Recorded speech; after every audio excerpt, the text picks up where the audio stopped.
Hello friends, welcome to my YouTube channel Shree's beauty zone. আমি শ্রী, তোমরা সবাই কেমন আছো? আমি আশা করছি ভীষণ ভালো আছো, আমিও ভালো আছি। আসলে গরমে একটু ভালো থাকতে হবে, না থাকলে কি বলো। যাই হোক, তো আজকে বিষয়টা তোমাদের বলি, সেটা হচ্ছে ডিআইওয়াই। আমাদের যে ডিআইওয়াই ডিট্যান ক্রিম বাড়িতে আমরা কীভাবে বানাবো। আমরা তো সবাই জানি বাজারে অনেক রকমের কসমেটিক ক্রিম আছে, যেগুলো আমরা পার্লারে গিয়ে ইজিলি অ্যাভেলেবেল, বা যেগুলো পার্লারে গিয়ে আমরা সার্ভিসটা নিতে পারি, তাহলে আমাদের যে ট্যানটা সেটা একদম ক্লিয়ার হয়ে যায়। এটা তো আমাদের সবারই বেসিক নলেজ, আমরা সবাই জেনে থাকি। তো ডেফিনেটলি আমার কাছে অনেকে আসে ডিটেন করতে, সেটা আলাদা বিষয়।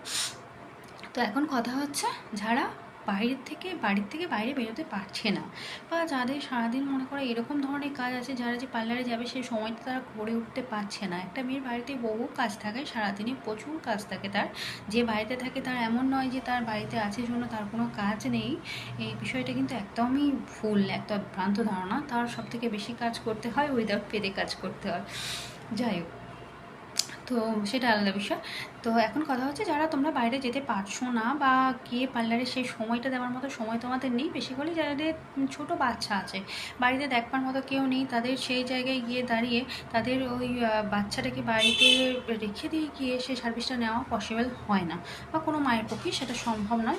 একটা বাচ্চাকে কার কাছে রেখে দিয়ে যাবে, অনেক রকম সমস্যা থাকে, বা বাচ্চাটাকে নিয়ে পার্লারেও সে ক্যারি করতে পারবে না, কীভাবে করবে। তো তাদের জন্য বেসিক্যালি এটা, তো এটা আমি বলতে চাইছি ডিআইওয়াই একটা ডিটেন ক্রিম কীভাবে তোমরা বানাবে। এটা হোম রেমেডি বলে দিচ্ছি, সমস্ত ইনগ্রিডিয়েন্টসই আমাদের সবারই বাড়ির মধ্যেই থাকে, অ্যাভেলেবেল থাকে। তো যে এর মধ্যে যে ইনগ্রিডিয়েন্টসগুলো লাগবে সেটা হচ্ছে, একটা পাতি লেবু নিয়ে নেবে, দুটো ভাগে ভাগ করে নেবে, মাঝখানটা কেটে নেবে। ওকে, দেন 1 টেবিল চামচ কফি নেবে। কফি খুব ভালো আমাদের ন্যাচারাল একটা স্ক্রাবের কাজ করে, ঠিক আছে, ভীষণ ভালো স্ক্রাবের কাজ করে। তার সঙ্গে নিয়ে নেবে 1 পিঞ্চ মতো হলুদ গুঁড়ো, ঠিক আছে।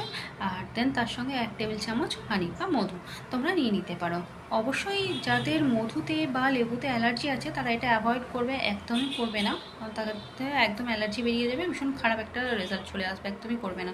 তো এই 4টে ইনগ্রিডিয়েন্টস তোমরা একসঙ্গে মিশিয়ে পেস্ট করে, ঠিক আছে, যে সমস্ত জায়গা ফেসে, নেকে, হাতে তোমরা ভালো করে দিয়ে কিছুক্ষণ রাব করে নাও।